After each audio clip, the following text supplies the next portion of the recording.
Political scenario in the country has heated up after the reinstatement of the lower house, giving way to the possibilities of new political equation to lead the government.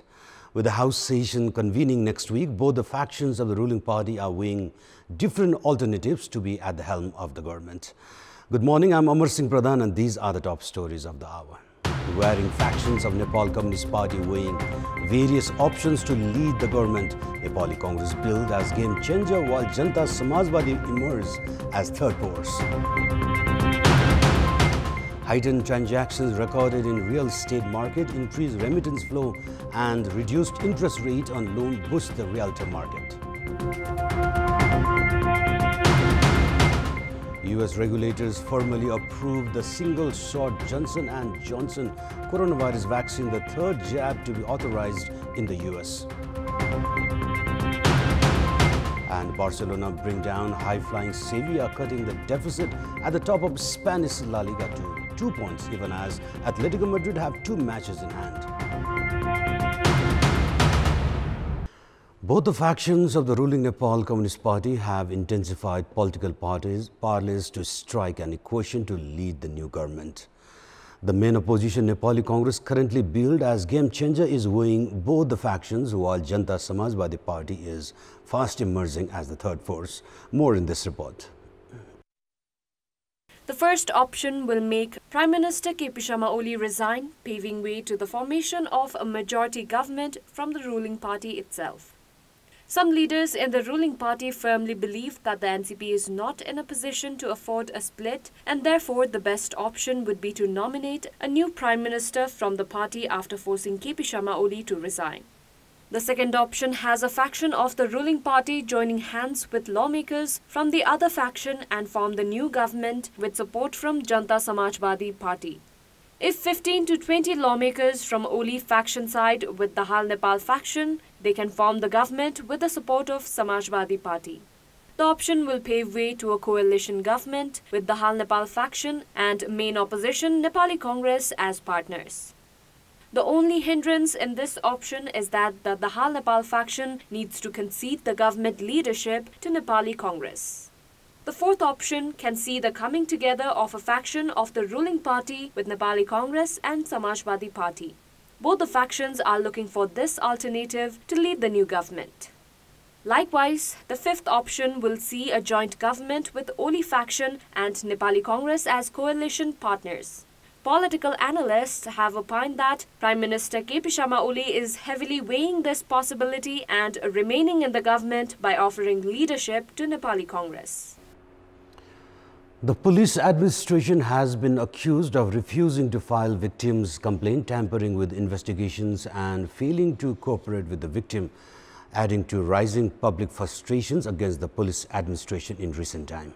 It may be recalled that the police had tampered with evidences in the infamous rape and murder case of Kantipur girl child Nirmala Panta. The negligence has resulted in delayed justice delivery to the victims and their families. The family of murder victim from Urlabari Morang, 31-year-old Praveen Bastola, had to struggle considerably, demanding for an impartial investigation on his killing. It was revealed that the police had used a wrong picture of the victim in the record, raising serious questions on authorities. After constant pressure from the family, the police have filed a case against 6 suspects. The court has sent one Meherman Darzi in custody for the investigation, while Kumar Rai has been bailed for 300,000 rupees. The other 4 are still absconding. In another incident, the police refused to file the case of Mukesh Chaurasia, who was killed in a clash between ruling NCP cadres in Parsa last October. Lack of proper police investigation has been attributed as one of the main reasons why the government has been losing 1/3 of the cases filed at the courts. The real estate business has skyrocketed in recent time. The rising remittances by the youths abroad, coupled with cheaper bank interest, have lured investors towards the realtor market. The transaction of small plots of land in urban areas has increased, according to the Department of Land Management and Statistics. There was a transaction of 698,000 houses and plots of land as of July last year, as per the Department of Land Management and Statistics. The realtor market had hit a snag in the face of the pandemic after March last year. The real estate business surged after the lockdown period was lifted in the country. Some 707,000 pieces of lands were bought and sold by mid-January. There have been more than 9,000 transactions in the first 7 months of the Nepali year compared to last year.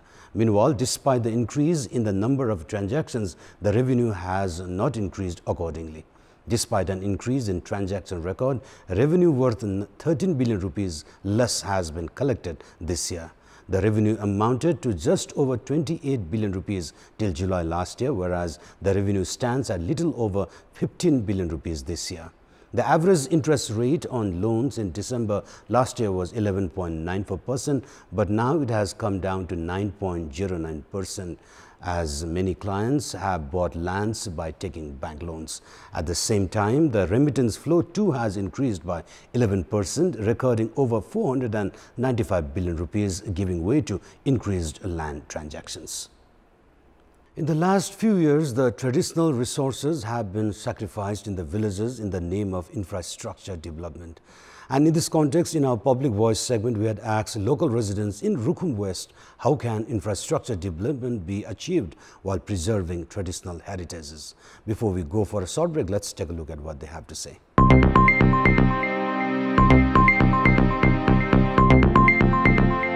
स्थानीय तहले यिनीको संवर्धन र संरक्षणको लागि उपयुक्त कानुन निर्माण र कार्यान्वयनमा जोड दिनुपर्छ। सम्पदाहरूको चाहिँ पहिचान गर्न जरुरी छ। त्यसपछि चाहिँ हामीले भौतिक संरचना गर्दाखेरि चाहिँ विकल्प खोज्नुपर्छ। विकास नगरी त हुँदैन, विकास गर्नुपर्छ। त्यसको लागि अब स्थानीयसँग सोधपुछ गर्ने अनि सल्लाह सुझाव लिने।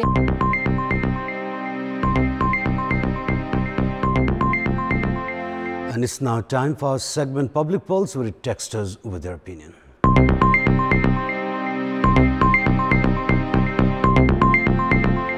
And the question is, why have the police failed in the minimum accountability in terms of justice delivery to the victims? Your options are option A, lack of capability, option B, political pressure, and option C, just an accusation. The voting is on. Type any WS, select your option A, B or C and send it to 34001 to share your opinion with us. And those were our latest headlines. Our next English bulletin will be at 11 this morning. Have a good day.